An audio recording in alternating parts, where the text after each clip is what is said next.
Todos grabados. 33. Alejandro Chamatropoulos. Y 33. Es abogado por la Universidad de Tucumán, magíster en Derecho del Trabajo y Relaciones Laborales Internacionales por la Universidad de 3 de Febrero, magíster en Derecho Empresario por SEADE, es doctorando en Derecho por la Universidad de Buenos Aires, profesor de grado en la Universidad de Buenos Aires y la Universidad Austral, profesor de posgrado en Buenos Aires, Austral, SEADE, UCEMA, USES, etc. Director de la Diplomatura Anual en Derecho del Consumidor en SEADE, director del programa de actor. Todo lo demás lo voy a sintetizar en algo. Y como esto es un evento especial, porque es el martes, voy a terminar diciendo que Alejandro es organizador y administrador del conversatorio virtual Derecho e Innovación. Entonces, Alejandro, primero, antes que empieces a hablar, ¿podrás explicarnos bien qué es? Yo ya lo sé porque participo allí, pero sería muy bueno que trascienda. Bueno, Lucho, mil gracias por la presentación, la invitación. Bueno, el conversatorio, eso es algo que, entre comillas, se fue positivamente de las manos. Fue solamente una tarde de aburrimiento y de ansiedad al inicio de la cuarentena, cuando estábamos todos muchísimo más encerrados y aislados que actualmente, ¿no? Que hay algún grado de flexibilización.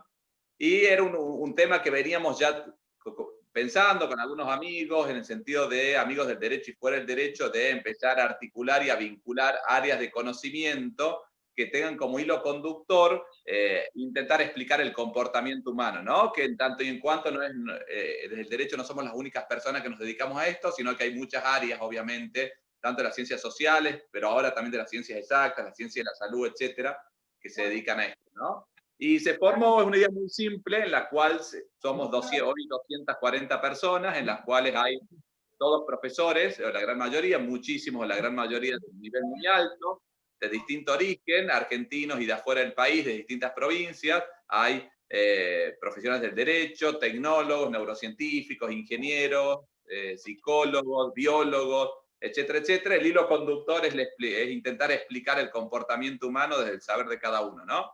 Y SECO es un grupo en el cual compartimos básicamente información profesional, paper, etcétera, etcétera, y con una publicidad generalmente quincenal armamos una suerte de reunión en la cual hay un expositor, como sucede con las academias tradicionales, un expositor que realiza una disertación breve de media hora y la otra media hora, 45 minutos. Hay preguntas, comentarios e intercambios con todos los otros integrantes, que lo lindo que como el nivel es bastante alto, es exigente tanto para el expositor, pero también muy provechoso para todos los que participamos, ¿no? Así que un poco esa es la idea, que bueno, sigue avanzando y está consolidándose desde mayo de este año que arrancamos. Alejandro, yo ya estoy en el conversatorio, pero ¿qué tendría que hacer alguien que tenga interés en incorporarse, por ejemplo? Sí, no, hay dos posibilidades. Hoy se administra con un grupo de WhatsApp que ya está llegando a su capacidad límite, que son 256, pero ellos no es óbice para que se puedan incorporar. Sí, capaz no vamos a poder formar parte de ese grupo de WhatsApp, pero sí reenviar todos los contenidos de ahí a las personas y naturalmente también los ID de las reuniones que se van haciendo, las reuniones presenciales, ¿no? Y esto naturalmente va a terminar cuando la presencialidad vuelta en un ciclo periódico de algunas actividades presenciales, congresos con sede rotativa, los congresos presenciales me refiero, ¿no? Así que bueno, cualquier cosa, Lucho, desde ya estás autorizado a dar mis datos, yo ahora los pongo en el WhatsApp, también en el chat, perdón, los escribo en este momento por si alguno después lo lee, me escribe un correo electrónico a la dirección que estoy poniendo y bueno, de mil amores, la idea de esto es muy horizontal, muy colaborativo, muy informal en el buen sentido. Bueno, básicamente el hilo conductor es la curiosidad, ¿no? Bueno, entonces les cuento, vamos a cambiar un poco la metodología de siempre. Primero, Alejandro Chamatropoulos nos va a hablar sobre la cronobiología y las ciencias del sueño, su impacto en el acto jurídico. Luego vamos a hacer preguntas sobre este tema o comentarios, y luego vendrá la segunda conferencia, que es la eficacia de la regulación jurídica, desde las ciencias del comportamiento con particular referencia al derecho privado. De modo que, Alejandro, tenés media hora y después vienen las preguntas y después la otra parte de la conferencia. Te escuchamos con atención. Bueno, muchísimas gracias a todas y a todos por participar, y bueno, desde ya quedo abierto a las preguntas, comentarios que quieran hacer, no tengo inconvenientes, eventualmente Lucho, en la medida que no sea complicado, si es que hay alguno, tiene alguna pregunta que después puede llegar a ser muy inoportuna esperar al final, no tengo problema que eventualmente me interrumpan si es necesario hacerla en ese momento, o algún comentario, ¿no? Aprovechando la cantidad manejable de gente, eventualmente lo podemos hacer. Bueno, la primera mini charla está relacionada con la influencia, el impacto que tiene, pero que no vemos, que no percibimos, de lo que se denomina la cronobiología y algunas variantes vinculadas con las ciencias del sueño, en el derecho en general, pero concretamente en el acto jurídico en particular, en tanto decisiones jurídicas vinculantes, ¿no? Esto que a primera vista, cuando ustedes ven el título, pareciera algo totalmente trasnochado, ¿sí? Usando ya de paso términos que se relacionan con el reloj biológico, etc. Vamos a intentar mostrar algunas líneas que pueden ser útiles para el derecho, adelanto desde ya, no para causar una revolución como lo plantean algunos, ¿sí? Pero sí para que se planteen o para que se empiecen a idear determinados ajustes que tengan su impacto en la teoría general del negocio del acto jurídico, en la teoría general del contrato, en ciertas conductas también unilaterales que a veces tienen una fuerte influencia, en las prácticas comerciales que pueden ser abusivas o no respecto a consumidores, etcétera, etcétera. Quédense tranquilos que vamos a hablar, perdón que me estoy comiendo las heces más de costumbre, pero llevo 1 año y medio en Tucumán, con lo cual ya, si lo hacía en Buenos Aires, ahora ya no me queda otra que, al contrario, véanlo como un positivo acto de readaptación cultural muy bien llevado adelante. No te tirés contra los tucumanos. Pido disculpas por las heces comidas, pero bueno, me sucede cada vez más. Bien. La cronobiología básicamente, voy a tratar de plantearlo en términos casi les diría criollos, ¿sí? Apunta fundamentalmente a el estudio o el seguimiento de lo que se denomina los ritmos circadianos, ¿sí? O los ciclos vitales de las personas, que tienen una fuerte incidencia respecto a los momentos del día, los instantes del día, ¿sí? Que es un tema que, a ver, no es que es novedoso, sino que ya, si ustedes recuerdan, Agustín de Hipona, por ejemplo, hizo reflexiones muy, pero muy intensas e interesantes con vigencias hasta hoy sobre el concepto del tiempo. Más acá en el tiempo incluso tenían filósofos como Bergson, cuando hablaba de lo que él denominaba durée o duración, que era un concepto parecido de este francés al tiempo, pero no exactamente eso, y se relacionaba mucho con la percepción, que eso es muy importante. Van a ver que todo lo que es la fenomenología de Husserl, por ejemplo, en cuanto a darle más, no le digo más bolilla, pero sí una importancia muy prioritaria, la percepción versus lo que se puede entender por realidad, importa muchísimo tenerlo presente en todo este esquema, ¿no? Entonces, la cronobiología básicamente lo que va a decir es estudiar, ¿sí?, los ciclos vitales de las personas o de los seres en general, de los animales, si es que si permite la expresión, y de nosotros como raza superior dentro de ese esquema, ¿no? Ahora bien, todo eso, ¿por qué? Todo eso porque influye, ¿sí? Todas estas cuestiones son más que determinantes, sí, condicionantes de nuestra conducta y por lo tanto de nuestros comportamientos y nuestras decisiones. En tanto y en cuanto al derecho le importan gran parte de nuestras decisiones diarias, trascendentes o no, cotidianas o no, es muy importante tener presente cuál es el estado del arte o qué conceptos suele manejar hoy en día la cronobiología desde este punto de vista, ¿no? Y cuando hablamos de esto, es importante tener presente que, es importante tener presente que hay una variante fundamentalmente de las neurociencias cognitivas que hoy se denomina, con un título de divulgación, casi les diría que es lo que se denomina ciencias del sueño, ¿sí?, que está muy relacionado con lo anterior y con una de esas necesidades vitales, que naturalmente es el descanso, ¿sí? Y cómo influye el descanso, la falta de descanso, nuevamente, ¿en qué? En nuestro comportamiento, en nuestra conducta y en todo lo que hacemos diariamente, ¿no? Entonces, a partir de estas dos situaciones que tienen muchos puntos en común, empezamos a encontrar fuerte evidencia científica sobre fenómenos que están un poco invisibilizados para nosotros como personas del derecho. Y lo interesante de todo esto es que ya vamos a ver enseguida cuando en la siguiente mini charla sobre ciencias del comportamiento y neurociencias cognitivas aplicadas al derecho privado, tienen todo lo que es cronobiología y ciencias del sueño un nivel de exposición o de divulgación menor, ¿sí? Y menor conciencia y menor percepción de la influencia que tiene en la actuación humana. Ahora bien, fíjense que si yo les planteo esto, saliendo un segundito del derecho privado y yendo al derecho penal concretamente, esto está tan invisibilizado, pero tiene tanta influencia, ustedes como amantes del derecho se van a dar cuenta con este solo ejemplo. Hay un estudio célebre que se hizo con jueces israelíes, a los cuales tenían una situación X que valorar, una conducta X que valorar, conductas de imputados penales, pre y post almuerzo, ¿sí? O sea, pre y post necesidad vital de saciar el hambre al mediodía. Y la situación jurídica, el encuadre jurídico del caso, las circunstancias particulares de esa situación a analizar eran idénticas. Y a algunos jueces, o al mismo juez, se le pedía que valore la situación con la panza vacía y luego con la panza llena, con hambre y sin hambre, ¿sí?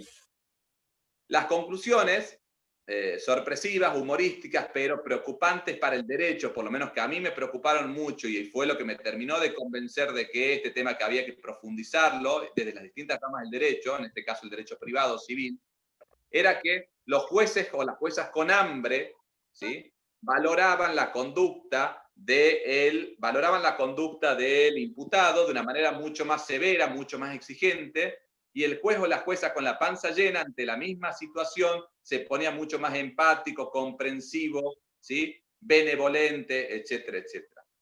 Con lo cual, fíjense cómo el estado del arte jurídico me llevaría a que esa situación naturalmente tenga que tener cierta identidad o una gran similitud en cuanto al tratamiento jurídico. Sin embargo, el estudio de campo me estaba mostrando que a un tipo le daban X cantidad de años de prisión y a otros mucho menos, ¿sí? o menos, una variante menos, o eventualmente una absolución, ¿no? Simplemente por el detalle no percibido por el mundo jurídico ni por el operador jurídico que estaba tomando la decisión, que era con hambre nos ponemos más fastidiosos, más exigentes, con la panza llena sucede otra cosa, ¿no? Entonces, fíjense, a partir de ese ejemplo creo que ya estamos a punto de hablar de... Perdón, hay un micrófono sin silenciar, me parece, perdón. Ahí está, gracias. El de Samir, Lucho, me parece. Samir, ahí está, gracias. Con ese ejemplo lo que quiero significar es que, fíjense que si ustedes ya solos van haciendo las vinculaciones y las relaciones entre conductas, comportamiento y ciclos y necesidades vitales, empiezan a aparecer inconsistencias, ¿sí? para el derecho e incluso un supuesto, fíjense acá, de arbitrariedad en el razonamiento, en la aplicación del derecho también, ¿no?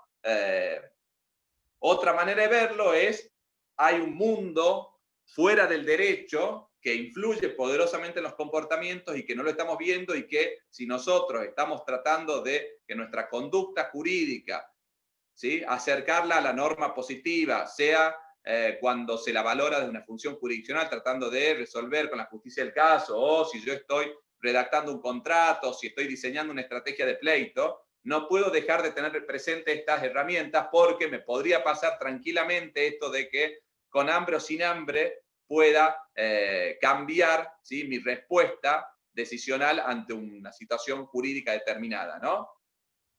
En ese marco, entonces, empiezan a aparecer otros ejemplos que también voy a dar algunos y no muchos para no limitarme en el tiempo, pero hay otros estudios que muestran, por ejemplo, también en esta situación ya vinculado al sueño, que es una cuestión muy parecida a esta en cuanto es una de las necesidades biológicas y vitales que están en juego, que curiosamente a lo que creemos, aún las personas que tenemos o muchos de nosotros, ciertas preocupaciones en cuanto a tener aperturas y otros saberes interdisciplinarios, no terminamos de tener una percepción real de la importancia del descanso, del sueño en nuestra actividad, al punto tal que a muchos de nosotros, por ejemplo, nos daría, vergüenza decir, me dormí una siesta antes de dar la charla, por ejemplo, ¿no? Una pequeña siesta. ¿Por qué? Porque nos tildarían y nos tildaríamos de vagos, ¿sí? De que no somos lo suficientemente responsables de estar preparando hasta último minuto, etcétera, etcétera, ¿sí? Sin embargo, o si ustedes le plantearían, imagínense a aquellos que están en relación de dependencia, no sé, estamos con un vencimiento importantísimo, que vence en muchos días, pero que necesita mucha lucidez, y uno diga, bueno, me voy temprano, no voy a trabajar de madrugada porque necesito descansar, se tildaría eso como falta de compromiso, ¿no? Sin embargo, lo llamativo es que todos los estudios del comportamiento que están realizando al respecto empiezan a mostrar la grandísima influencia que tiene, o la afectación que tiene la falta de descanso, más allá de cuestiones puramente fisiológicas, como puede ser predisposición a determinados tipos de enfermedades, sean cardiopatías, oncológicas, etcétera, etcétera. Desde el punto de vista estrictamente cerebral, el impacto que tiene en la creatividad, en el nivel de precisión, ¿sí? En el razonamiento lógico, en cierta dificultad para frenar los inhibidores naturales que tiene el cerebro y facilitar la conducta impulsiva, etcétera, etcétera. Al punto tal que, por ejemplo, se han hecho estudios ahora relacionados con, estos se hicieron en algunas universidades de Estados Unidos, sobre públicos en edad escolar, sobre todo a nivel inicial y primario, mostrando cómo arrancar la actividad académica, la actividad escolar, por ejemplo, a las 9 de la mañana en vez de a las 7:30 o a las 8, cambia el rendimiento para bien de la persona, ¿no? Sin embargo, nosotros naturalmente estamos seteados y mentalizados culturalmente, todavía yo lo estoy incluso, de que, por ejemplo, si es que alguien se levanta tarde, dice yo recién empiezo a trabajar efectivamente a las 9:30 de la mañana, pareciera que es un bon vivant, ¿no? Bueno, la evidencia científica que traen las neurociencias y la ciencia del sueño van en sentido contrario a esto que decimos. Y esto tiene un montón de influencias, ¿no? Aquellos que se dedican al arbitraje internacional, por ejemplo, que trabajan en materia de deals, ¿sí? De operaciones de compraventa de acciones, due diligence, etcétera, etcétera, y en esas cuestiones de varias noches sin dormir o durmiendo 2 horas por día, 2 horas por noche para llegar a concretar la operación, conocen muy bien lo que se denominan las cláusulas de medianoche, ¿sí? Que son aquellas que se redactan en un estado de cansancio extremo, y naturalmente, por más que estemos ante un catedrático, una catedrática de altísimo nivel técnico, ¿sí? Los elefantes se pueden pasar por delante nuestro sin que nos demos cuenta, ¿sí? Se generan ciertos fenómenos, como lo que voy a llamar después en la siguiente charla, la ceguera atencional y otras cuestiones que son muy importantes desde el punto de vista cognitivo y que nos llevan, sin ir más lejos, a situaciones que pueden bordear o incurrir directamente en mala praxis profesional, ¿no? Ya voy a explicar por qué un poquito ese concepto. Otros ejemplos muy concretos, por ejemplo, hay evidencia que el cerebro humano, cuando está 16 o 17 horas despiertos de manera continuada, el estado decisional es muy parecido a una persona que está bajo el efecto de una borrachera intensa, ¿sí? Esto parece algo que no se da mucho, pero si ustedes, por ejemplo, se levantaron a las 6 de la mañana y están arrancando con distintas actividades laborales, personales, profesionales, etcétera, etcétera, familiares, y dejaron para contestar una demanda, redactar un contrato o hacer un dictamen profesional a las 11 de la noche, es como si lo estuviesen escribiendo borrachos o borrachas, con la gran dificultad que todo lo que es vinculaciones a ciencias del sueño y estas cuestiones relacionadas con la cronobiología no están tan presentes, con lo cual la persona a las 11 de la noche no tiene percepción de que está resolviendo o está su juicio alterado de una manera evidente, ¿no? Esto se relaciona también con otras cuestiones que se dan, por ejemplo, cuando hablamos de frenos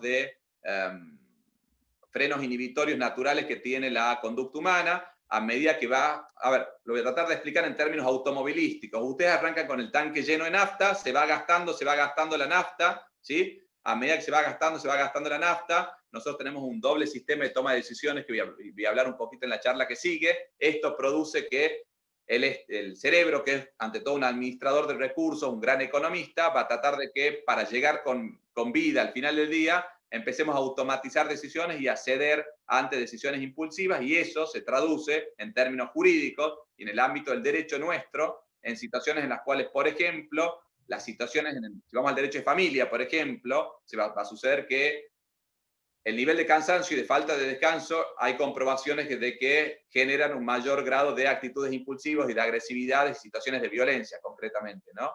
Si es que vamos a, como me pasa a mí, que muchas veces me pasa que cuando estoy ansioso me despierto a la madrugada y estoy 2, 3 horas a veces sin poder dormir, por más que esté cansado, ¿sí?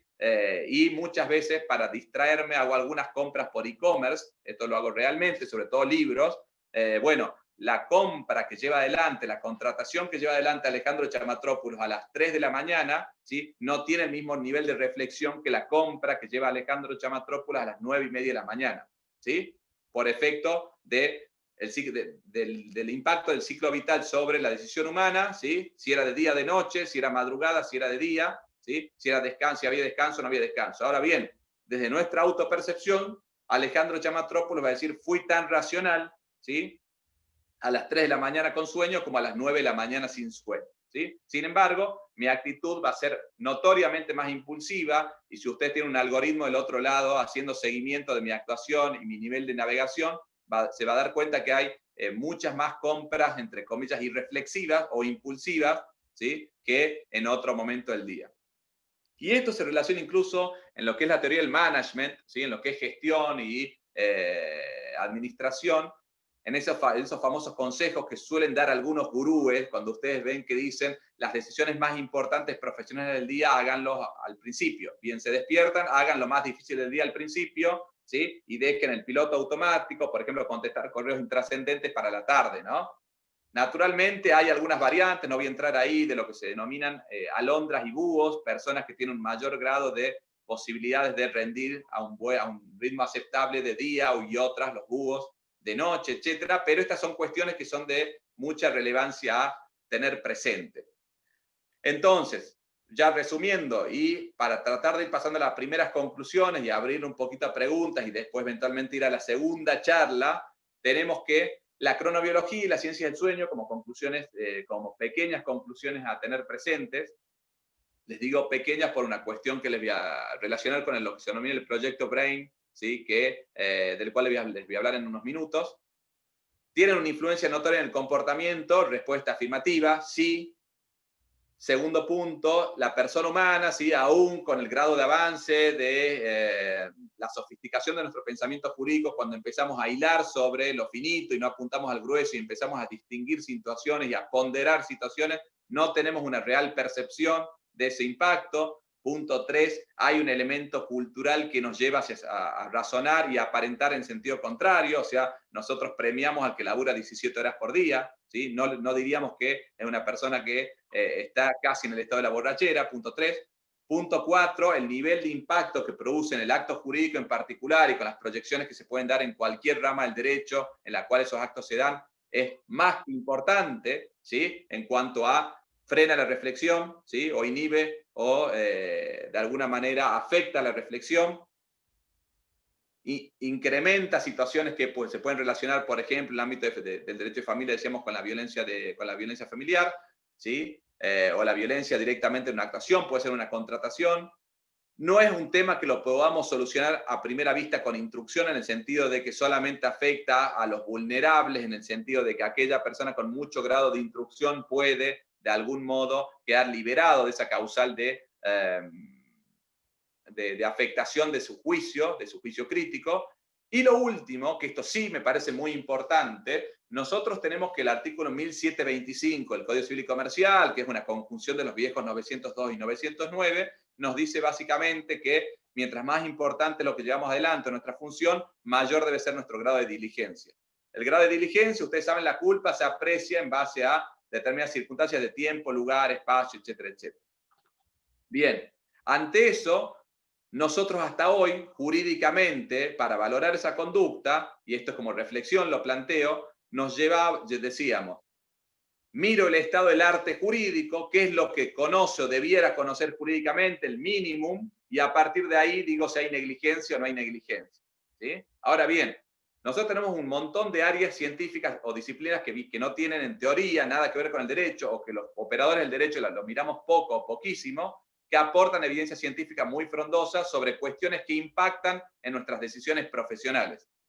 Si eso conforme ese estado del arte de ramas que intentan también explicar el comportamiento humano complementariamente de otras perspectivas, la pregunta que se me genera a mí, o la respuesta creo que es más bien dicho, es contrariamente a lo que creemos, obviamente, ¿sí? Una conclusión podría ser que yo maneje determinadas cuestiones sobre la cronobiología y la ciencia del sueño para mejorar mi actividad profesional, es una ventaja comparativa en el mercado, por ejemplo, naturalmente sí lo es. Ahora bien, esto es hoy. En no mucho tiempo, en no pocos años, en pocos años quizás se va a dar una situación en la cual esto ya forma parte o debería formar parte del know-how, ¿sí? Básico de un profesional. Así como se le pide al profesional del derecho que necesariamente tiene que escribir bien, aunque el escribir bien no sea un conocimiento jurídico, muy posiblemente aquel profesional que no maneje estas cuestiones básicas, ¿sí? Esté incurriendo en mala praxis, vulnerando el estándar del 1725. ¿Por qué? Porque hay un estado del arte evidente relacionado con el derecho, no dado por el derecho, pero que lo debiera conocer. Y hoy en día no solamente no se conoce, sino que estamos en un estado incluso anterior en cuanto a que no tenemos percepción de necesidad o del impacto que esto produce en el comportamiento en general y en el acto jurídico en particular, ¿no? Me guardo algunas cuestiones relacionadas con si es que esto implicaría ya la muerte del acto jurídico o nulidades de determinadas características para charlarlas en la próxima charlita de enseguida, pero un poquito esas eran estas conclusiones provisorias que se van a complementar con algunas que diga en lo que sigue, ¿no? Pero estos eran los primeros disparadores, Lucho, amigas y amigos, para ponerlo sobre la mesa. Muchísimas gracias. Bueno, gracias a vos, Alejandro. Entonces, yo voy a hacer las primeras acotaciones, luego les pido que vayan pidiendo la palabra, levantando la mano o como les parezca, y hagamos preguntas y no dúplicas. O sea, una vez que Alejandro conteste, guardémonos alguna opinión para la segunda parte, porque si no, se va a generar acotaciones o caminos paralelos. Excelente. Ahora, hay dos o tres temas. Primero, que quizás las neurociencias tendrían que primero explicarnos para qué sirve el sueño. Porque nosotros solo sabemos usar, pero no sabemos por qué soñamos. O sea, porque para descansar basta con tirarse en una cama y no soñar. Eso es otro fenómeno que, digamos, creo que todavía no tiene respuesta. Es evidente lo que decís, Alejo. De hecho, en las torturas, vos sabés que una de las torturas más clásicas es no dejarte dormir. Te despiertan permanentemente. Y se me ocurre vincular esto con algo que no estoy seguro si es cierto, pero que en todo caso le voy a preguntar a mi hermano, que es un investigador histórico muy reconocido. En la colonia, las sentencias que se dictaban durante los días de viento norte eran anulables. Eran anulables, porque el viento norte enloquecía a la población, a los jueces, y entonces las sentencias eran anulables. No digo nulas, anulables. Esto tendría que corroborarlo. Ahora tengo dudas sobre si es el viento norte o el sonda. Me parece que es el viento norte. En el sonda había muy poca, en la cordillera, muy poca civilización. Pero es interesante, no tiene que ver con el sueño, pero tiene que ver sí con elementos que afectan las decisiones, aunque no nos demos cuenta. No sé si querés contestar algo de esto o acotar y abrimos el juego. Sí, Lucho, muy buenos los aportes. Arranco por la última, porque precisamente, o sea, la ciencia del sueño y la cronobiología, y en cierta manera las neurociencias cognitivas, son un disparador de todo aquello que influye en la decisión y que quizás no lo percibimos como tal, ¿no? Todas estas cuestiones que planteamos. Después, obviamente, habrá que hacer un análisis muy finito de qué efectivamente de ese contexto, de ese entorno influye o no, si el viento del norte influye efectivamente o no. Pero en los casos estos que mencionamos, hay evidencia científica que dice que sí influye poderosamente. Entonces, son todas señales para tener presente sobre, así como en la alegoría de las cavernas, ¿se acuerdan de Platón? La diferencia entre realidad y percepción, ¿sí? Nosotros manejamos mucho sobre la percepción, ya lo voy a contar un poquito en la charla que sigue, pero no tenemos a veces real conciencia de la influencia directa, ¿sí? Y esto, al quedar subestimado en un segundo plano, no nos permite adecuar eventualmente herramientas del derecho para obtener respuestas más eficaces del ordenamiento jurídico, ¿no? Eso con respecto a lo primero. Con respecto a la primera consulta o duda lo relacionado con el sueño, hay una cuestión que es bien interesante, que bien planteas vos, que es, está muy, a ver, hay diferencias muy notorias y también hay estudios que muestran por qué dormir efectivamente cumple un montón de necesidades vitales que no bastan con el mero descanso, ¿no? Con el mero descanso me refiero a sentarse a mirar un árbol lindo en la reposera o con la cabeza respirando, haciendo mindfulness, por ejemplo, ¿no? Lo que sí tomo, con lo cual, desde ese punto de vista, sí hay evidencia sobre todo lo bueno o todo lo que genera el descanso efectivo, me refiero al dormir, concretamente al dormir, y también hay otros estudios incipientes ya también sobre formas de descanso no tradicionales, ¿sí? Que esto a veces, muchas veces, los que están más relacionados con la cultura oriental, capaz tiene un mayor grado de acercamiento, pero concretamente, no sé, la práctica del yoga y esas cuestiones, ¿no? Pero lo que voy es que sí es muy importante tener presente que el dormir sí recupera fundamentalmente lo básico, que es la energía de la persona, y la energía es algo, un componente fundamental para las decisiones analíticas, racionales y reflexivas, como voy a contar en un ratito, ¿no?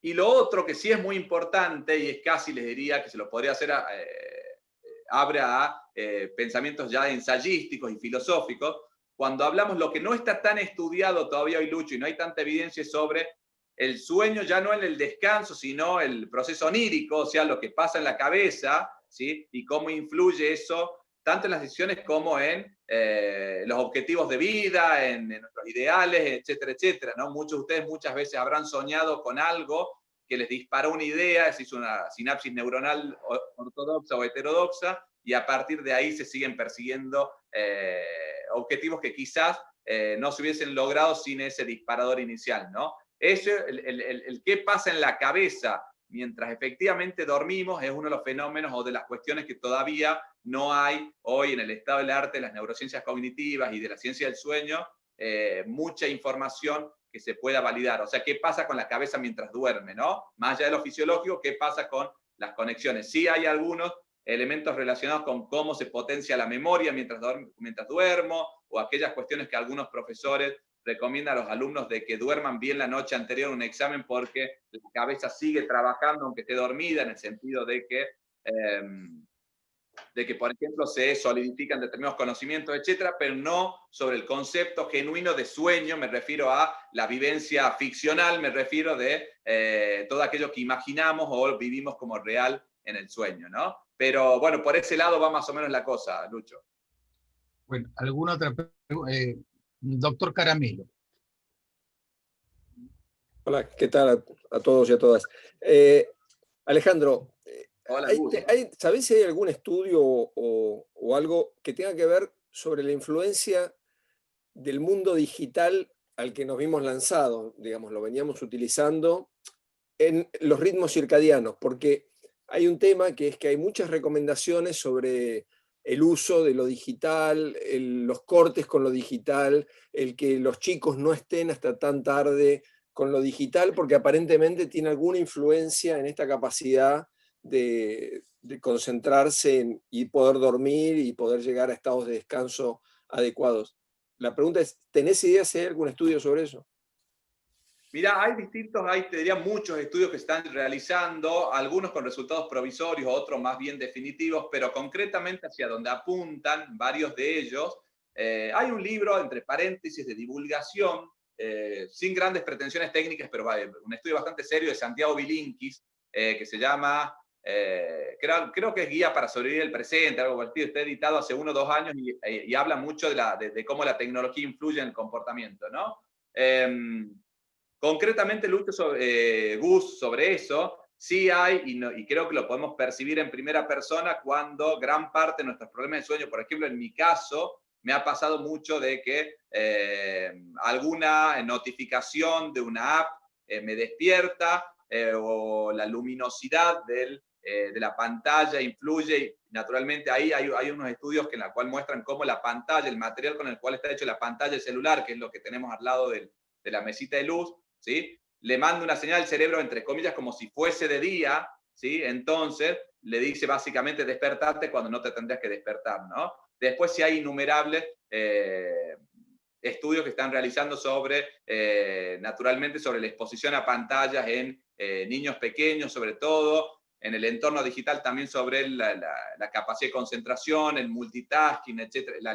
La lectura, cuál es el nivel de lectura digital versus papel. Desde ya les adelanto que la lectura en papel es mucho, se propicia un contexto mucho más analítico, detenido, etcétera, y en la pantalla, cuando uno scrollea o se va con la ruedita para abajo, los niveles de ansiedad empiezan a subir y la lectura es mucho menos profunda, perdés noción del espacio. Por ejemplo, ustedes en una nota de diario digital pierden la noción de si era larga o era corta. En cambio, si ustedes ven una nota dominical que ocupa media página, saben si es larga o corta, se acuerdan la ubicación exacta de determinado capaz párrafo, cómo fue titulado, etcétera. Con lo cual, bueno, naturalmente todo eso influye en nuestra percepción, sobre todo, y en la actuación, y naturalmente en cómo después valoramos jurídicamente, ¿no? Pero hay evidencia indiscutible de que ese entorno digital, Gustavo, que vos bien mencionás, que está bombardeando desde distintos puntos de vista y que creo que se combinó ahora con la situación de pandemia en la cual el ritmo circadiano de todos se alteró, sobre todo en los primeros meses, recién ahora estamos empezando a encontrarle la vuelta,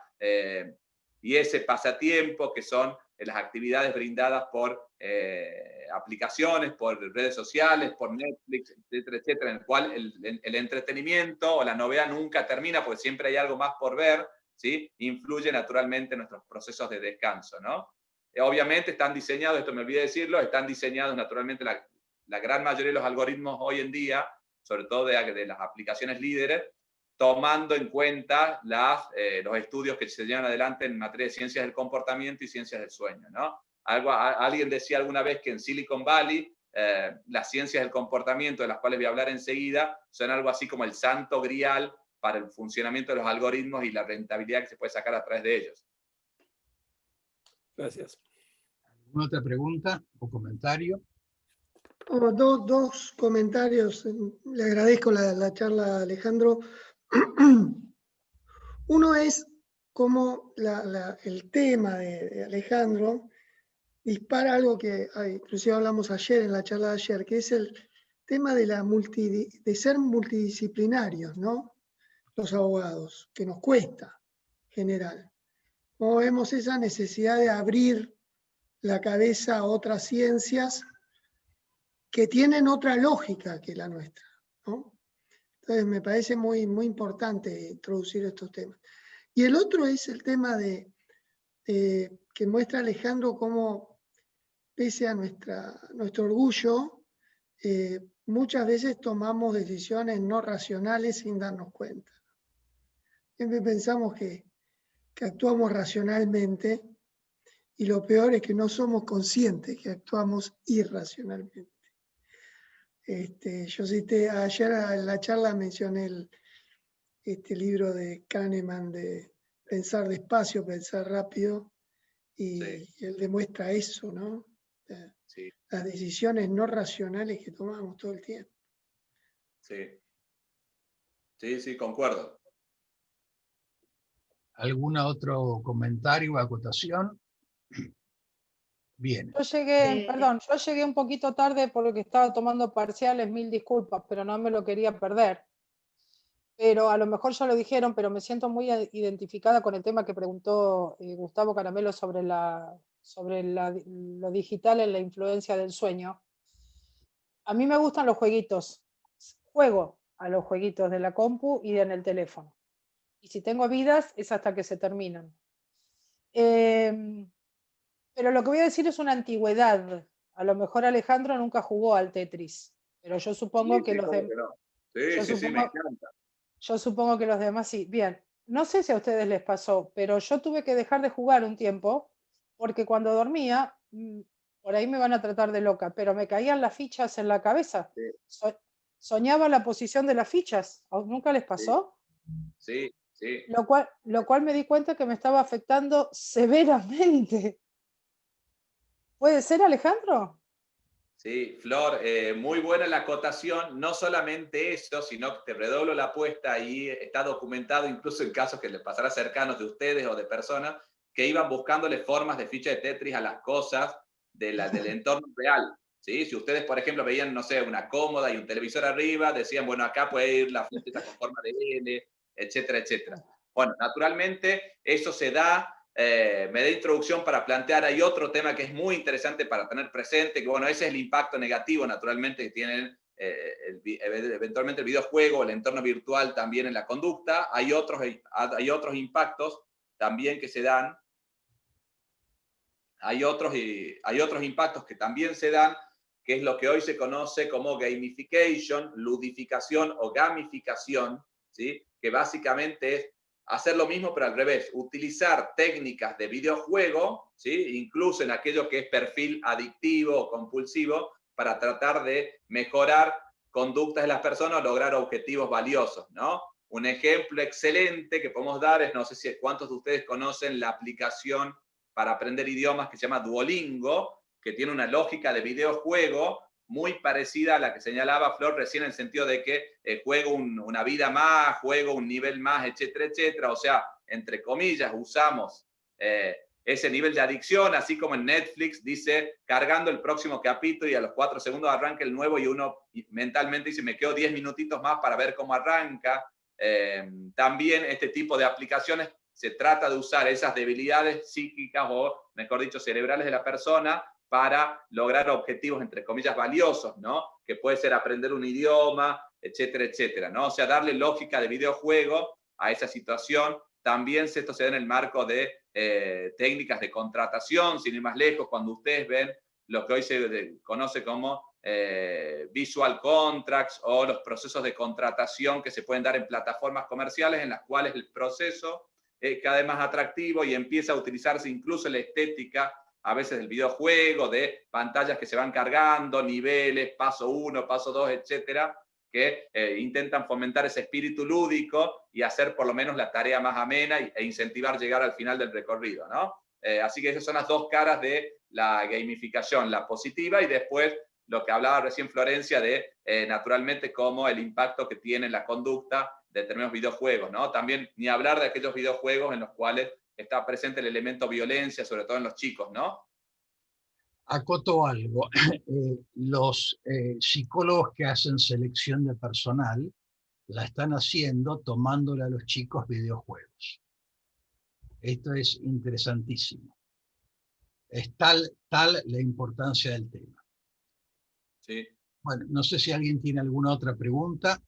¿Querés descansar, Alejandro, o querés pasar? Si ustedes no tienen inconveniente, le damos de corrido, salvo que estén aburridos y necesiten 5 minutos, pero yo no tengo problema en seguir adelante. Bueno, entonces adelante, te escuchamos. Bien. Bueno, vamos a lo 2, que básicamente es el impacto de la ciencia del comportamiento en el derecho privado, ¿sí? Las proyecciones que puede haber, y voy a tratar de utilizar en términos futbolísticos, el gran centro que me tiró Daniel Gufanti sobre Daniel Kahneman, ¿sí? Vamos a tratar de partir un poquito de esa distinción que este científico israelí lleva adelante. A ver, todo el tema gira en torno a razón versus emoción, ¿sí? Estaba planteado en el pensamiento aristotélico y mucho antes también, ¿sí? En esto de, incluso después, cómo hacer para que la razón prime de la mejor manera posible en el pensamiento kantiano, etcétera, etcétera. Pero lo cierto es que desde Descartes y Kant para adelante hubo una balanza que se intentó o que se terminó volcando hacia un lado, que es un marcadísimo predominio desde el Renacimiento, en realidad para acá, ¿sí? Del elemento racional como lo diferenciador de la persona humana respecto al resto de los seres vivos, animales, etc. ¿Sí? Como que era nuestro elemento diferenciador. Fines del siglo XIX y principios del XX empezó toda la corriente relacionada con, si bien había muchos pensadores anteriores, sí, que lo que planteaban fundamentalmente era el hecho de que la conciencia de uno mismo o el sentido del pensamiento, hay un libro muy bueno de un alemán que se llama Marcus Gabriel, ¿sí? Que se llama Yo no soy mi cerebro, que es un filósofo alemán contemporáneo, muy interesante también. Un poco lo que diferencia a la persona es tener sensación del propio pensamiento. ¿Qué es lo que nos diferencia de otro ser? Es el hecho de conciencia de nuestro pensamiento, conciencia de que pensamos. Mal o bien, pensamos, con lo cual hay algo que nos hace diferente del resto. Ahora bien, eso es lo que nos hace diferente. Hay un montón de otras cuestiones que nos emparentan, ¿no? Nuestro ADN tiene un 98% de coincidencia con el chimpancé, parece en términos estadísticos un montón, pero ese 2% es gigantesco porque a la vista es lo que nos diferencia, nosotros los chimpancés, ¿no? Pero eso muestra que hay un montón de conductas que son muy parecidas también a nivel comportamiento con animales, etc. Ahora bien, en ese marco, si bien las personas históricamente, y como les decía, de los presocráticos para acá, siempre hubo conciencia en mayor o menor medida de nuestra actuación impulsiva, emocional, no racional, etcétera, etcétera, siempre le pusimos las luces del espectáculo al pensamiento racional, analítico, etcétera. Y en ese juego entre realidad y percepción, la realidad nos muestra una cosa, pero nuestra percepción históricamente, incluso seguramente muy influenciados por el pensamiento racionalista y fundamentalmente del iluminismo francés para acá, ¿sí? De que eso que nos diferencia es el ser un animal racional, básicamente, entonces creemos que nuestras decisiones, como bien decía recién Daniel, son racionales la mayor parte del día, o casi todo el día, o siempre actuamos racionalmente, ¿sí? Y pareciera, ¿sí? Y acá es el pensamiento disruptivo de Kahneman se relaciona con esto, hasta ese momento se creía o parecía que básicamente las emociones, las pasiones, etcétera, eran entrenables y yo podía prender o apagar la luz de ellas y ponerlas o no en funcionamiento a partir de la voluntariedad, ¿sí? Yo podía elegir ser impulsivo o no, yo podía elegir tal cosa o lo otro. Mi voluntad primaba sobre eso. Los estudios de Kahneman junto a Amos Tversky, eran dos psicólogos israelíes, ¿sí? Que generaron un impacto enorme en la economía, y de ahí el impacto que ellos tuvieron, que hoy se los denomina a ambos, pero fundamentalmente a Kahneman como el padre de lo que se denomina Behavioral Economics, economía de la conducta, economía del comportamiento, que llevaron adelante una serie de investigaciones en la década del 60 que lo que planteaban era lo siguiente. Contrariamente a la percepción de la persona de que actúa racionalmente la mayor parte del día, ¿sí? Estadísticamente o cotidianamente la gran mayoría de nuestras decisiones, ¿sí? se llevan adelante de una manera irreflexiva, ¿sí? Impulsiva o con razonamientos intuitivos, ¿sí? Para explicar esta dicotomía utilizan un término que no es de Kahneman estrictamente, pero lo usa, que es los conceptos de sistema 1 de pensamiento y sistema 2, diciendo el sistema 2 es un sistema racional, analítico, reflexivo, etc. El sistema 1 es impulsivo, intuitivo, etc. Algunas decisiones la persona la toma con uno y otras decisiones la misma persona las toma con otro, ¿sí?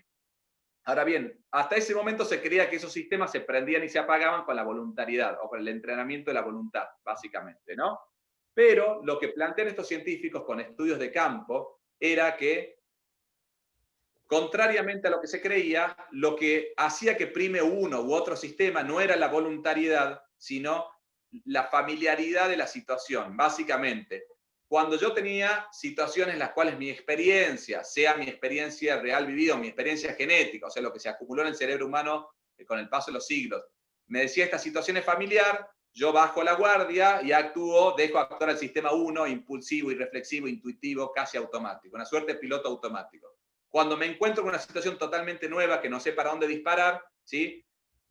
El sistema 2 toma el mando y dice, acá vamos a tratar de encontrar la vuelta porque no tengo, ¿sí? Patrones, ¿sí? Que pueda identificar que me sirvieron en el pasado para enfrentar esta situación.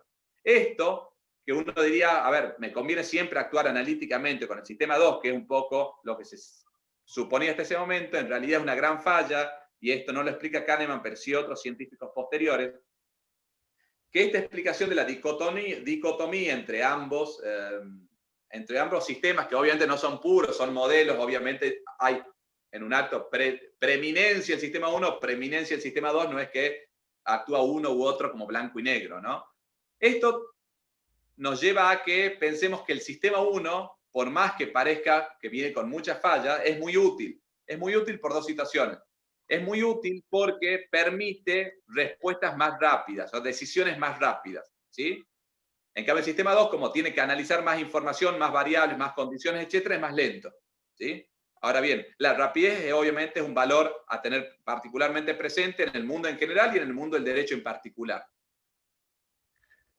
Eso por un lado. Lo segundo es que el nivel de energía que consume uno u otro sistema es totalmente diferente. Hagan de cuenta, acá somos todos argentinos, con lo cual sabemos que es un Torino como vehículo. El sistema 2 es un Torino, el sistema 1 es un scooter.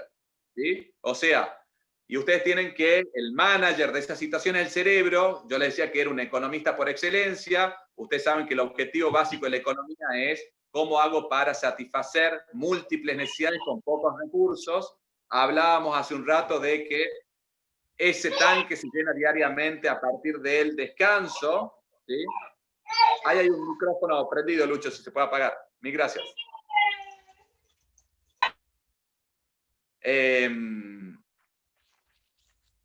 A ver. Ahí estamos.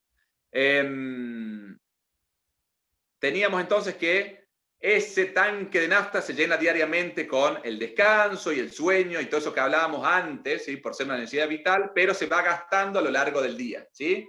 Por lo tanto, el cerebro, como tiene pocos porotos para cumplir muchas funciones y tiene que empezar a priorizar, su mecanismo de priorización es, si la situación me es familiar, ¿sí? Delego y la decisión se toma bajo el sistema 1 que gasta poco combustible. Si la situación es totalmente novedosa o genera mucha incertidumbre, empiezo a actuar mucho más con el sistema 2 o intenta utilizar esquemas más bien racionales, analíticos, etc.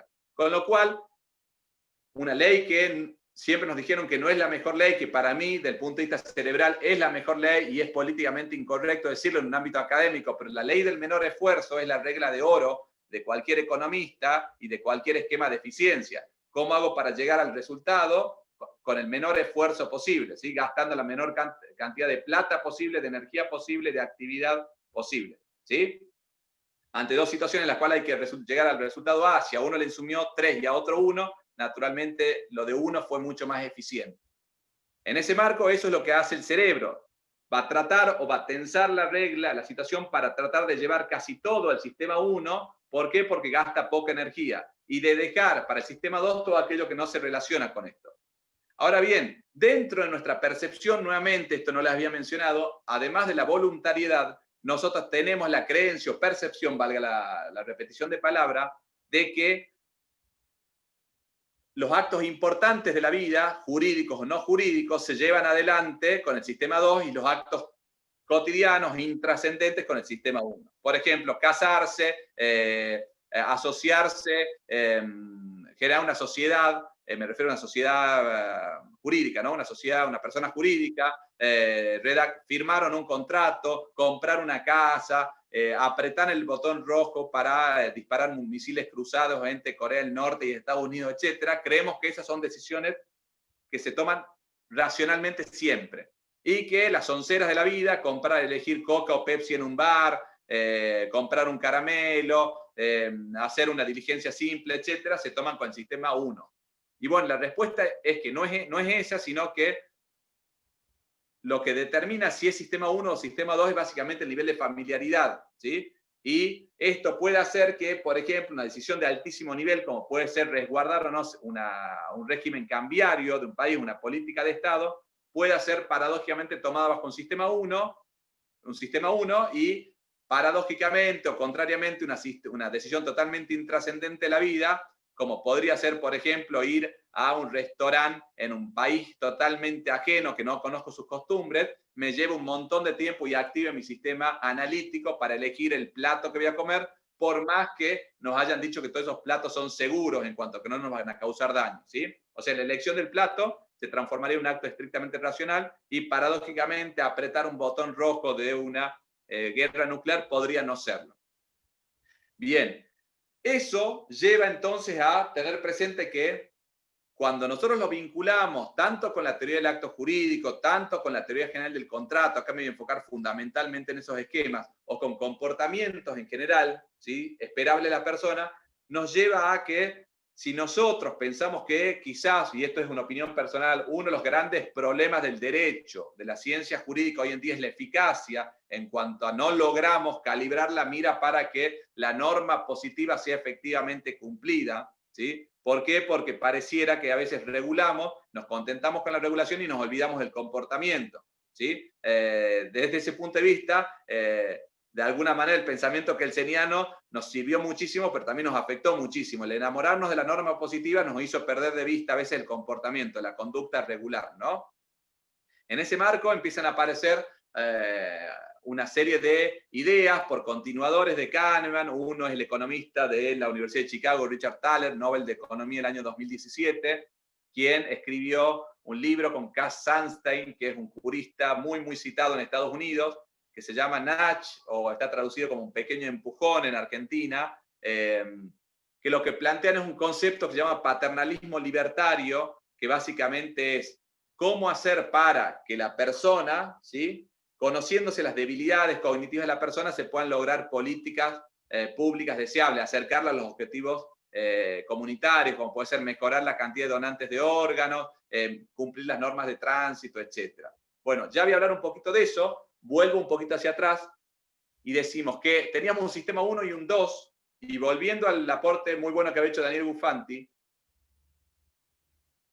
el problema que tiene el cerebro humano en cuanto a por qué sucede esa percepción es que hay un sesgo cognitivo, que es una falla sistemática o fallas de fábrica que tienen universalmente todos los cerebros en cuanto a especie humana, que la decisión sea que la tenemos con el sistema 1 o con el sistema 2, tenemos una tendencia automática a racionalizar o a justificar racionalmente el acto, que puede haber sido racional o puede haber sido impulsivo o intuitivo, ¿sí? Por ejemplo, si yo hice una compra impulsiva, voy a decir, no, pero este libro lo necesitaba, lo compré el miércoles, que justo hay descuento en el shopping por el banco, etcétera, etcétera, ¿sí? Esto, ¿sí?, genera que las decisiones del sistema 1, contrariamente a lo que se cree, son muy útiles, y por eso han llegado hasta la evolución hasta hoy. ¿Por qué? Porque permite tomar en tiempos razonablemente rápidos decisiones con poca información disponible y llegar a resultados razonablemente buenos. Hagan de cuenta que la decisión analítica es sacarse un 10 para un examen, pero rindiendo 2 materias por año, y el sistema 1 es rendir 6 materias por año sacándose un 7. ¿Sí? En términos evolutivos, lo segundo es preferible a lo primero. Pero para lograr en tiempo rápido decisiones razonablemente buenas, en términos de lo que Winnicott, hay un psicólogo muy conocido estadounidense que hablaba, bueno, él lo planteaba con la maternidad, ¿no? El concepto de lo razonable o lo suficientemente bueno, que básicamente una escala de 1 a 10 es aquello que más o menos anda bien, ¿sí?, y que nos permite manejar un nivel de actividad o de energía dedicada razonable, ¿no? Y no desperdiciar energía, actividad, etcétera, etcétera. Ese sistema 1 tiene un problema que es, como nosotros tenemos una tendencia a racionalizar nuestros actos, ese sistema va a tratar de engañar al sistema 2 pasando ese peaje o esa aduana diciendo que el acto fue racional a partir de lo que se denominan como sesgos cognitivos, que son esas fallas sistemáticas, algunas de las cuales las vamos a mencionar muy brevemente, pero las personas tenemos una tendencia innata a mantenernos en el status quo, o sea, la inercia pesa mucho más, por eso los efectos ultravires de determinadas situaciones son muy útiles. Por eso es que, por ejemplo, la persona trata de, ante, no sé, situaciones de, si ustedes quieren dar de baja un débito automático, lo hacen después de 2 o 3 meses, o sea, tomaron la decisión, llamemos política, de hacerlo hoy, pero efectivamente lo hicieron en 3 meses porque la inercia los va llevando a postergar, ¿sí? Luego hay otro sesgo relacionado con el sobreoptimismo. Tenemos un sobreoptimismo en nuestra fuerza, en nuestra energía, en nuestra voluntad. Fíjense tanto que creemos que podemos gobernar al sistema 1. Y sobre todo si hablamos del mediano a largo plazo, eso es mucho más punzante todavía. Por eso es que ustedes, por ejemplo, pagan una membresía del gimnasio de 12 meses diciendo voy a ir 5 veces por semana al gimnasio, y después el registro de ingreso dice que fueron una vez cada 2 semanas. Y eso, obviamente, del otro lado, cuando uno tiene manejo de registro de datos y a nivel más alto, Big Data, cuando hablamos en la era digital y con contrataciones mucho más grandes, permite al dueño de un gimnasio de estas características tener 300 suscriptores, ¿sí?, por más que el salón tenga capacidad para 100. ¿Por qué? Porque hay 200 que creen que van a ir, porque son optimistas, pero luego efectivamente no van. Nuevamente, conducta esperada versus conducta real. Hay otro sesgo que está relacionado con la retrospectiva, la visión retrospectiva, que apunta a cómo se distorsiona el análisis de las situaciones pasadas, ¿sí?, en las cuales tendemos a analizar el pasado, a valorar el pasado con información del presente y no con la información disponible al momento 1. Este es particularmente importante y peligroso para quienes llevan adelante la función jurisdiccional, en tanto analizan hechos pasados y muchas veces pueden hacerlo con elementos que no estaban presentes al momento de la conducta. También les pasa a quien lleva adelante un proceso de auditoría legal, cuando yo evalúo hechos del pasado, que quizás no había elementos razonables para pensar en eso. Es el sesgo que se relaciona con el diario del lunes, por ejemplo, que esto también puede influir en cómo fue administrada la pandemia en Argentina en distintos lugares. Tendemos hoy a evaluar con el pasado, con información de hoy, y no con la que teníamos en febrero, marzo, en distintos países, y así sucesivamente. Hay otros sesgos relacionados con, todo esto naturalmente va a tener sus impactos en el derecho, ¿no? Nos creemos en general superiores a la media en muchas situaciones, por ejemplo, y esto, lo interesante de todos estos sesgos es que yo puedo mitigar ciertos efectos, pero no puedo neutralizar el sistema 1, ¿sí? Por ejemplo, a mí que los vengo estudiando estos temas hace 6, 7 años y me encantan, hay uno que me doy cuenta con esto de somos superiores a la media, que creo que resume todo. Yo hasta el año pasado no sabía conducir vehículos automotores, no sabía, ¿sí? Había hecho el curso de manejo en Buenos Aires con una autoescuela hace 4 o 5 años y nunca lo usé. Naturalmente, ¿qué es lo que hice? Racionalicé mi decisión, que capaz que tenía mucho componente emocional, y decía, no necesito el auto en Buenos Aires, hay muchos atascos de tránsito, etcétera, con lo cual postergué mucho la decisión de conducir vehículos. Llegué a Tucumán, mi provincia, en la cual la realidad era otra y no te quedaba otra que tener un auto para moverte. Me encontré con mi gran problema. Entonces, mi acto de conducción del vehículo, ¿sí? Cuando yo recién empecé era todo nuevo, con lo cual se hacía bajo el sistema 2. Ustedes se deben acordar de que cuando conducen inicialmente, el de al lado no puede ni hablar, no pueden prender la música, no tienen que ir mirando si pusieron la primera, la segunda, la tercera, estacionar ni les cuento. Sin embargo, si lo hacen hoy después de 150 repeticiones, eso se automatizó porque la situación se transformó en familiar. Pasamos de un sistema 1 a un sistema 2. Ahora bien, yo aprendí en julio del año pasado, hace 12, 14, 15 meses. Yo hoy, ya en mi percepción, siento que si me tendría que poner un ranking de cómo manejo, me pondría en mitad de tabla en términos futbolísticos. Y si ustedes me verían desde afuera, dirían, no, ¿qué mitad de tabla? Estás peleando el descenso. Pero fíjense, esto es un ejemplo de cómo, aun cuando vos podés estar muy consciente de los sesgos y las trampitas del cerebro y que afectan nuestras decisiones y nuestras percepciones, aún así seguimos cayendo en ellas, ¿no? Bien, volviendo sobre eso también, hay esquemas relacionados con falsos consensos también, que tendemos una tendencia a creer que la mayoría va a opinar como nosotros y nos lleva a actuar de una manera determinada. Tenemos una tendencia a valorar los argumentos que coinciden con nuestras creencias iniciales y a ningunear o pasar a un segundo plano lo que va en contra, etcétera, etcétera. Bueno, todos estos sesgos obviamente nublan nuestra razón, la engañan y hacen que una decisión, entre comillas, intuitiva o impulsiva o irreflexiva, sea la que efectivamente se lleva adelante. Si ustedes tendrían que hacer el paralelismo, ya empiezan a pensar seguramente en la intención, discernimiento y libertad del acto jurídico, ¿no? Que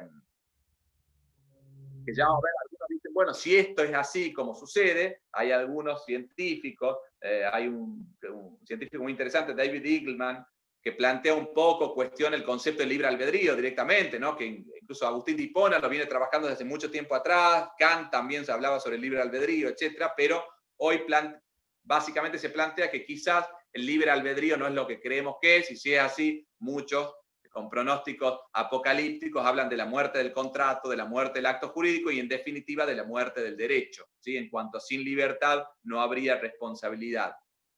Bueno, eso está muy lejos de cumplirse, hay matices, como siempre, la verdad no suele estar en un extremo ni en el otro, más que la verdad, sino quizás lo más razonable, por las cuestiones que les voy a empezar a intentar explicar a partir de este momento. Antes de eso, a nivel políticas públicas jurídicas, esa teoría del paternalismo libertario de Sunstein y de Thaler apuntan a que yo puedo lograr que la persona haga lo que yo quiero sin afectar, sin obligar, sin prohibir, sin recurrir a la noción de orden público, en definitiva, ¿no? O sea, en vez de prohibir u obligar, utilizar esas fallas, pero positivamente, así como hablamos de gamification antes, de utilizarlos positivamente, cómo influenciar o manipular para algunos esos sesgos cognitivos a favor de objetivos nobles, ¿no? Entonces, por ejemplo, voy a usar solamente un ejemplo para seguir avanzando, que está dado por el hecho de que si yo quiero como Estado que suba la cantidad de personas donantes de órganos, ¿sí? yo puedo decir, es obligatorio o es prohibido, y en ese sentido la sociedad puede reaccionar bien o mal diciendo hay un mayor o menor nivel de libertad jurídica que puede o no verse afectada, o garantías constitucionales. Otra manera, en eso de buscar eficacia, que la norma se haga carne, se haga realidad, es decir, nosotros tenemos una tendencia a la inercia. Entonces, hasta ustedes saben, antes de la ley Justina, en Argentina y en otros países, pero en Argentina, era donante aquel que decía, quiero ser donante, quizás con una cruz, ¿sí? Marcando una cruz, un formulario. Hoy el esquema es el contrario. Somos donantes salvo que digamos lo contrario. Fíjense que de ambas maneras la libertad, por lo menos aparentemente, está salvada, la elección está salvada. Es más, algunos podrían decir, el acto incluso es simple porque me dicen solamente marca con una cruz. Ahora bien, para el cerebro humano, marcar con una cruz, ¿sí? Incluso algo tan simple rompe contra su lógica de la inercia, con lo cual los resultados estadísticos de la cantidad de donantes obviamente crecieron espectacularmente en Argentina y en otros países, simplemente invirtiendo lo que es la opción por default, la opción por defecto. Todos somos donantes salvo que digamos lo contrario, o no somos donantes salvo que digamos lo contrario. Esto es lo que se denomina nudges o pequeños empujones que influencian la conducta sin obligar expresamente. Por eso se habla de paternalismo libertario, ¿no? Entonces, ya yendo al final y volviendo hacia el impacto de todo esto en la teoría del acto jurídico, hay quienes han planteado, hay un estudio científico muy interesante que abre una perspectiva desafiante, apasionante, pero preocupante para muchos, que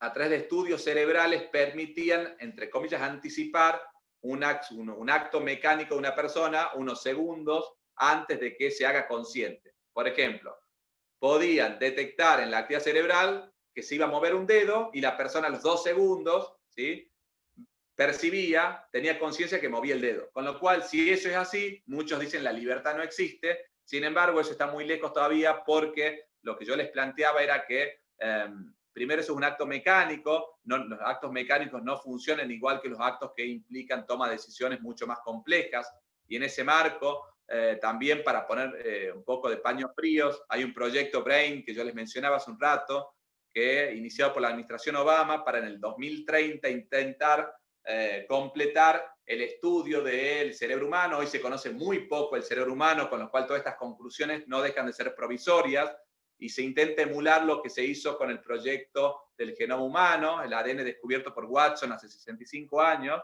¿sí?, que se lo pudo completar. Bueno, se intentó hacer lo mismo con el cerebro, con el objetivo que en el 2030 conocer todo eso. Ahora bien, aún cuando se conozca todo eso, todavía no hay evidencia científica, ni mucho menos al respecto de la diferenciación entre cerebro y mente, ¿sí? O sea, se conoce mucho de la cuestión fisiológica, pero no del concepto mente, ¿sí?, que es algo todavía inaccesible desde el punto de vista científico, ¿no?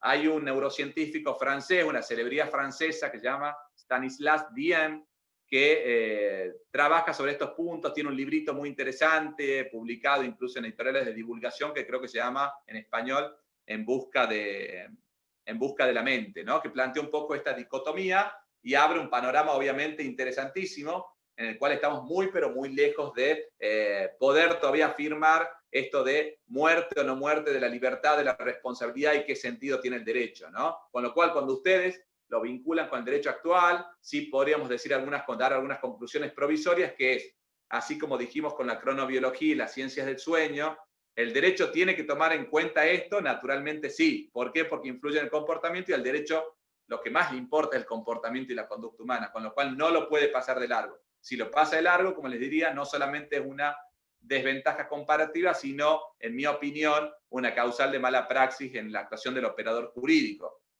Por lo menos en la medida que esto ya es estado del arte de saberes interdisciplinarios que tendrían que impactar en el derecho. Alguno puede decir, ¿el acto jurídico es o no es, está muerto con todo esto en cuanto hay libertad? No, porque nosotros tenemos una percepción de libertad todavía, no hay estudios concluyentes que digan que hay una determinación. Sí podemos hablar de condicionamientos, pero lo cierto es que el condicionamiento influye, matiza la solución jurídica para el caso, lo tiene presente, pero no necesariamente estamos hablando de situaciones en las cuales ¿sí? Ese condicionamiento se transforma en un determinismo, más allá de algunos planteos científicos que han hecho algunos autores. Y por último, también hay un elemento ficcional muy, pero muy importante, que para aquellos que nos gusta la idea de que el derecho no es tanto la búsqueda de la justicia, sino más bien la búsqueda de cierta paz social, en la cual hacer justicia quizás es una de las maneras más efectivas de llegar a ese objetivo. También hay un elemento ficcional muy relevante, del cual sí tenemos conciencia las personas del derecho, que poder acudir a ciertas ficciones, aún en la hipótesis de que se considere que la libertad no existe como tal, creer que sí existe como tal, como por ejemplo cuando pensamos en el artículo 16 de la Constitución, que dice todos somos iguales. Naturalmente no todos somos iguales, pero nos conviene a los fines jurídicos y a los fines de la paz social y a los fines de la justicia, para quienes piensan que va por ese lado la cosa, que somos todos iguales. O el artículo 8 del Código Civil y Comercial, cuando dice el error de derecho es inexcusable.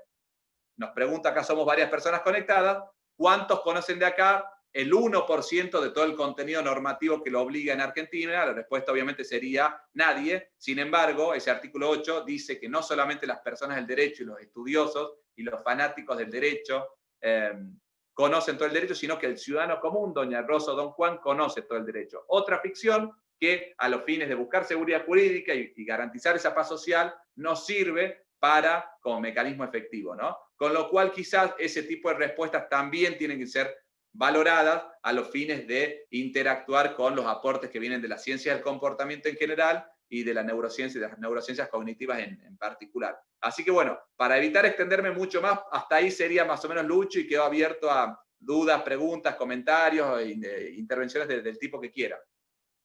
Bien, preguntas, comentarios. Yo, Lucho, Vale. Ale, no, pensé un montón de temas mientras ibas hablando, pero uno de los temas que siempre me pregunté es con la declaración testimonial en la causa penal, que es relativamente inmediata al hecho, y Sí. qué pasa cuando pasan varios años y tiene que replicar o, digamos, volver a ratificar esas declaraciones en sede civil. Y normalmente lo que uno piensa es, bueno, a lo mejor no se acuerda bien del hecho o digamos, lo que el juez tiende a pensar, se entiende, que es el olvido de parte del hecho. Pero digo, en estos procesos también cambia la percepción del que relata un hecho. Y muchas veces encontramos testimonios que en muchas partes se contradicen y que no tiene que ver con el olvido, sino que tiene que ver con la forma de percivir de esa persona el mismo hecho transcurridos los años. Y digo, estas son cuestiones que incluso cuando hubo algún intento de cambio del Código Civil y Comercial, esto siempre se contemplaba, ¿no? ¿Qué pasa con la valoración del juez de la prueba testimonial? Y acá es donde la interdisciplina me parece que tiene que ver, porque cómo eso puede afectar una declaración y volverla hasta contraria a la originalmente dicha. No sé si has visto algo sobre esto, o si, digamos, hay algún estudio sobre el tema, pero es una de las cuestiones que se suele ver en la práctica. Sí, vale, es muy bueno el aporte. Bueno, ahí ese es uno de los ejemplos típicos que podemos usar o que me das de excusa para hablar de buena o mala praxis como operador jurídico. Fíjate que un proceso penal o civil y comercial puede ir en uno u otro sentido si no tenemos presente este tipo de cuestiones, y quizás me estoy morfando, si me permiten la expresión, algo importantísimo, ¿sí? De ese punto de vista, ¿no? Por no aprovechar estos conocimientos interdisciplinarios. Naturalmente, y como bien estás pensando vos, la memoria, ¿sí? Se va diluyendo a lo largo del paso del tiempo, por eso el fenómeno de inmediatez es muy bueno desde ese punto de vista. Se pueden generar contradicciones que no son contradicciones, sino distorsión de recuerdos. Esto también hay estudios que muestran cómo las personas humanas, muchas veces inventamos recuerdos, no porque seamos mentirosos, sino porque la cabeza tiende a de una función de autocompletar o darle sentido a situaciones. Y les habrá pasado a ustedes anecdóticamente que quizá en historias con amigos, amigas, familiares, etcétera, cuando se recuerdan ciertas anécdotas, por ejemplo, uno dice de acá, yo estuve en aquel asado, y otro que está de afuera dice, no, vos no estuviste, la persona está convencida que sí estuvo, o que a él le contaron tal cosa, ¿no? Bueno, eso es muy común, no porque la persona sea mentirosa. Bueno, hay un libro muy bueno de Ariely que plantea por qué mentimos, ¿no? Que está relacionado con los procesos cognitivos relacionados con la mentira, que son muy útiles para el derecho también. Bueno, lo tranquilizador es que no somos mentirosos porque seamos dolosos muchas veces, sino porque distorsionamos recuerdos, y mucho de esto que mencionas vos influye, ¿no? El paso del tiempo influye sobre autocompletar aquello que nos olvidamos. Y hay un efecto muy importante, un sesgo cognitivo llamado priming, primado en castellano, que muestra cómo una alteración a nivel, casi le diría, subconsciente de algo del contexto puede cambiar incluso un recuerdo. Hubo un estudio interesante que se hizo con testigos, efectivamente, de accidentes de tránsito en Estados Unidos, en juicios, que lo que planteaban era, si yo le decía al testigo, no sé, Valeria Moreno, ¿a qué velocidad iba Valeria Moreno cuando, no sé, sumate, cuando tuvo el incidente de tránsito con Luis Leiva Fernández? Vos respondías, suponete, 80 kilómetros por hora. Y si yo te hacía la misma pregunta, pero te decía, ¿a qué velocidad iba Valeria Moreno cuando impactó contra Luis Leiva Fernández? ¿Sí? Ese cambio de esa palabra, ¿sí? De una con mayor carga simbólica, desde el punto de vista lenguaje, ¿sí? Tu respuesta era, por ejemplo, ibas a 100 o a 110 kilómetros, con lo cual vos cambiabas lo que habías visto por la palabra que te habían utilizado, el contexto que se había generado. El uso de una palabra, llamarle más amarillista, en ese caso hizo subir la velocidad del auto, y eso es algo que quizás no tenemos presente, pero fíjense si puedo no alterar el curso de una decisión de justicia o de una decisión profesional actuando como abogado. Y del punto de vista académico también, por ejemplo, no tenemos percepción también de alguna cuestión que es interesante sobre cuando hablamos de oralidad versus escritura, a nivel procesal, no pretendo abrir un debate al respecto, pero la escritura, tantas veces ninguneada, tiene un mayor componente sistema 2, es más analítico que la oralidad. Básicamente, ustedes cuando escriben un artículo de doctrina dicen menos barbaridades que cuando tienen una charla, como la que estoy yo tomando adelante, en la cual muy posiblemente la mitad de las cosas ni siquiera tuve percepción de lo que iba diciendo y solamente iba tirando sobre la mesa las cosas que se me iban ocurriendo y las iba compartiendo o intercambiando con ustedes, ¿no? La reflexión escrita, ¿sí? De ese punto de vista tiene una ventaja sobre la oralidad, ¿no? Con lo cual ese es un elemento también a tener en cuenta cuando hablamos de ciertas conveniencias para un acto sí y para otro acto no. De ese punto de vista, a veces cuando hablamos de sistemas orales es mejor oralidad para todo lo oralizable, pero no necesariamente muerte de la escritura para determinados actos, ¿no? ¿Alguna otra pregunta o comentario? Bárbaro, muchas gracias. Florencia. No, estás muteada. Quiero hacer dos preguntitas. Gracias. Además de que me siento muy herida porque además me doy cuenta del montón de cosas que racionalizo, por ejemplo, en las compras, Alejandro, el justificativo que encuentro. Y conozco a un señor que hace lo mismo, que se llama Luis Leiva Fernández. Mi pregunta es esta, son dos distintas. Una, si te parece que en el marco de la responsabilidad civil se puede dar con más frecuencia por actos realizados por el sistema 1 que por el sistema 2.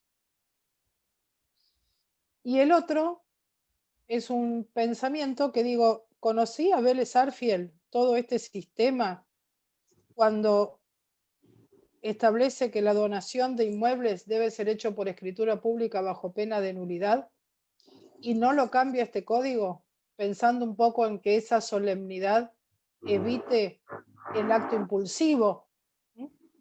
Esas son las preguntas. Sí, son muy buenas, Florencia. A ver, tanto en materia de responsabilidad como le diría casi todos los actos de la vida, pero no porque seamos negligentes, la gran mayoría de nuestros actos de la vida son con sistema 1, con preponderancia en sistema 1 por una cuestión de economía de energía, o sea, tratamos de llegar al objetivo gastando la menor cantidad de energía posible,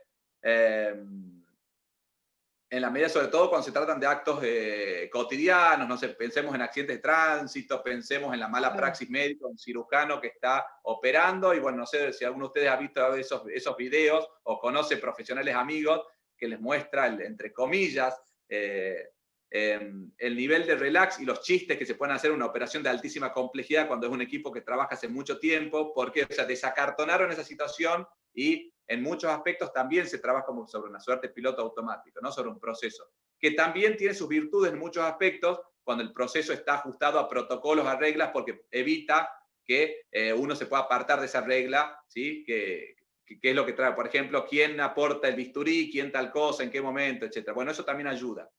Con lo cual, no solamente la responsabilidad, sino en muchos de las distintas secciones o divisiones que tiene el derecho privado hoy en día.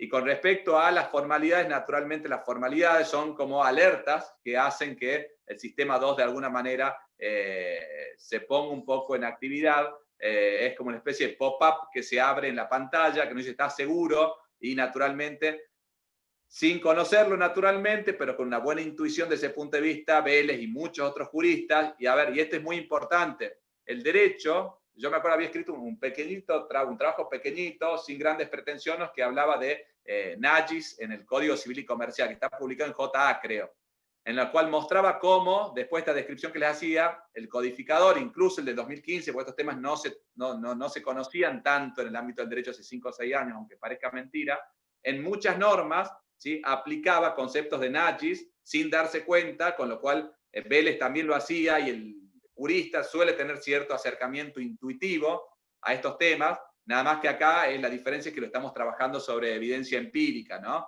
Otro ejemplo es cómo romper con la lógica. Yo me acuerdo de ese trabajito, hablaba de las convenciones matrimoniales tan discutidas en el derecho argentino y la solución salomónica, entre comillas, del legislador en el 2015 fue, a ver, se puede utilizar un sistema de comunidad, un régimen de división, ¿sí? Pero, o sea, se abre la cancha para que aquel que quiera separar bienes lo pueda hacer, pero ante el silencio, o sea, la opción por default es la comunidad, con lo cual abrimos la cancha, pero sin romper tanto culturalmente. ¿Por qué? Porque sabemos que está muy arraigado ese poner todo en el pozo común.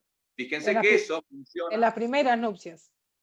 Sí, exactamente. Eso genera en los hechos que rompamos con el sistema sin romper, ¿sí? Sabiendo que la gran mayoría de las personas no va a celebrar un convenio expreso y por lo tanto va a seguir atado el sistema, entre comillas, desde el punto de vista tradicional, ¿no? Con lo cual se contentan los dos públicos con cierto paternalismo libertario no percibido ni por el legislador, pero indudablemente la solución iría por algo parecido al respecto, ¿no? ¿Alguna otra pregunta o comentario? Bueno, Alejandro, la verdad es que nos has dejado cavilando. Yo algunas de estas cosas ya las intuía, otras las había conocido, pero nunca con tanta claridad. Y debo confesarte que, fíjense que yo acá no tengo pelo, ¿no? Bueno, yo he llegado a comprar un secador de pelo por el color. Lo conozco, por eso soy le dije. sumamente racional, pero yo confieso, somos 9, 10, con Walter que está ahí escondido, sin cámara, confieso que... Podríamos parar la grabación, doctor. Sí, en realidad... Sería bárbaro. Lo editamos después lo editamos. Bueno, Alejandro, Alejo, te agradezco muchísimo. Realmente vamos a tener que hacer esto más adelante en vivo, si se puede, cuando pase la pandemia, si no, de alguna manera para poder disfrutarlo con más tiempo. Esta charla, excepto lo del secador de pelo, va a estar disponible en la web de la Universidad Nacional de La Plata. Valeria lo dispuso así y estamos todos muy contentos que sea así. Bueno, vamos a cortar las partes. No, una cosita, Alejandro, que a mí me quedó, que pensaba de haber visto alguna vez estudios que hay entre homicidios de mujeres u hombres que lo hacen en un estado de hormonal particular. Es decir, que se han hecho estudios de en qué estado hormonal está la persona que hace que aumente su alteración mental y anímica, sobre todo, que la lleva a poner determinación en una acción que a lo mejor otro día sin esa alteración no pasa. Digo, hay un montón de esas cuestiones que cómo influyen en las reacciones que tomamos, que más allá de ser algo racional, está alterado por algo biológico, y a lo mejor se toma una decisión en un día en el que en otro no hubiera ocurrido, ¿no? Por lo menos las mujeres sabemos muy bien, por lo menos yo sé muy bien qué es eso. No el homicidio, sí, pero digo, las decisiones a lo mejor... Otro pedazo para cortar de la... No, por eso digo, antes del secador ya cortamos, pero a mí es una cuestión... Sí, pero vale, bueno, ya estamos hablando.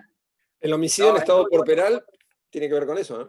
Claro, exacto, ¿sí? Claro. En esa serie Mujeres Asesinas, me acuerdo que nació toda una gente que hablaba de eso y decía que se había comprobado en qué estado hormonal estaba cuando decidió llevar a cabo el asesinato, ¿no?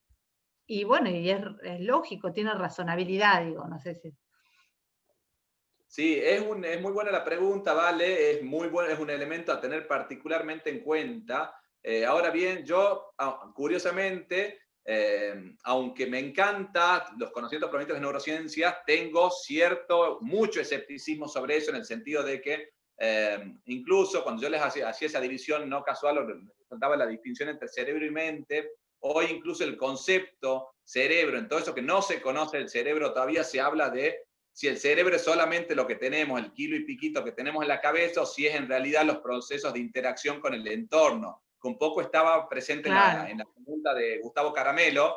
Entonces, dentro de esos esquemas, naturalmente hay condicionantes también biológicos internos, pero también condicionantes externos o generados por esa interacción, ¿no? Con lo cual, te diría que, a ver, son elementos a tener en cuenta, pero en mi opinión, no definitorios para decir porque pasó tal cosa, la consecuencia es tal, claro, ¿no? Porque eso implicaría también alguna vez cierto determinismo que quizá no se condice con lo que falta por entender todavía del funcionamiento cerebral y de la interacción cerebro-entorno, ¿no? Pero por ejemplo, Alejandro, tipo como el perro de Pavlov, ¿no? Sí. ¿Cuántas estrategias se usan para influenciar el consumo? Sí. Todo lo verde es light. Y la gente ve lo verde y lo agarra como light. Y en realidad no es así.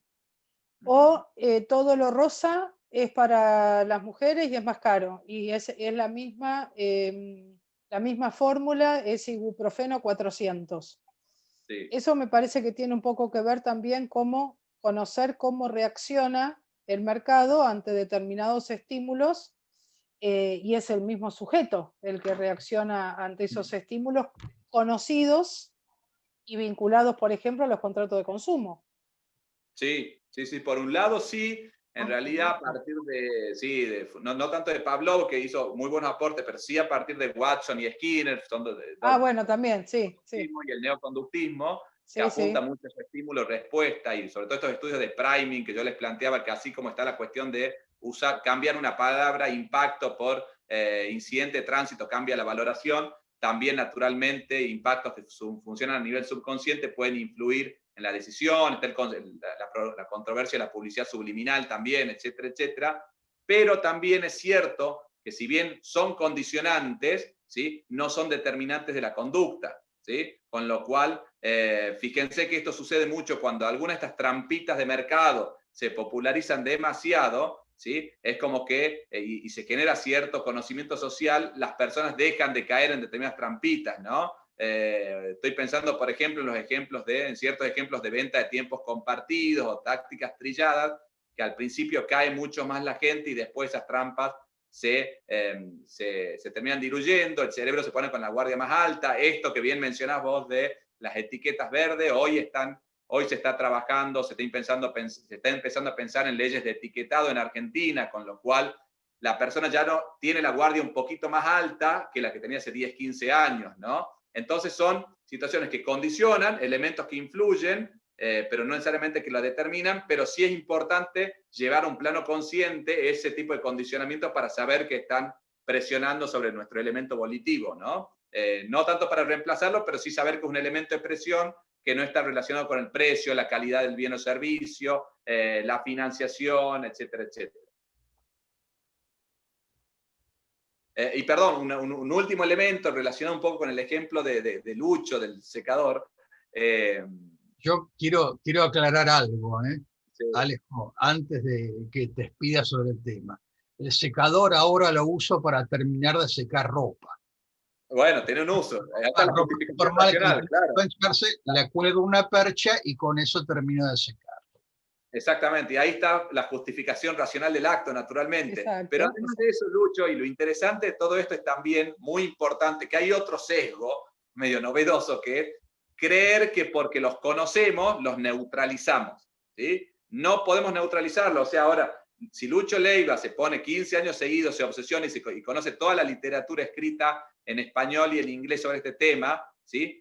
Muy posiblemente Lucho siga cayendo ante sus mismas trampas, quizá en menor medida, pero siguiendo cayendo en 15 años. Con lo cual, no podemos neutralizar, sí podemos empezar a mitigar o aprender a convivir con ellos, ¿no? Con lo cual, un poco esa es la reflexión. Fíjense que a veces, y esto ustedes lo conocen, tenemos pleno conocimiento de los efectos negativos de algo, pero no podemos luchar tanto con eso. El hecho de cuidarnos en las comidas, de hacer actividad física, etcétera, todos sabemos lo bueno que es, pero nos cuesta, ¿no? Entonces, conocimiento no es sinónimo a cambiar curso de acción o de conducta, que eso es, creo, la reflexión para el derecho privado en general.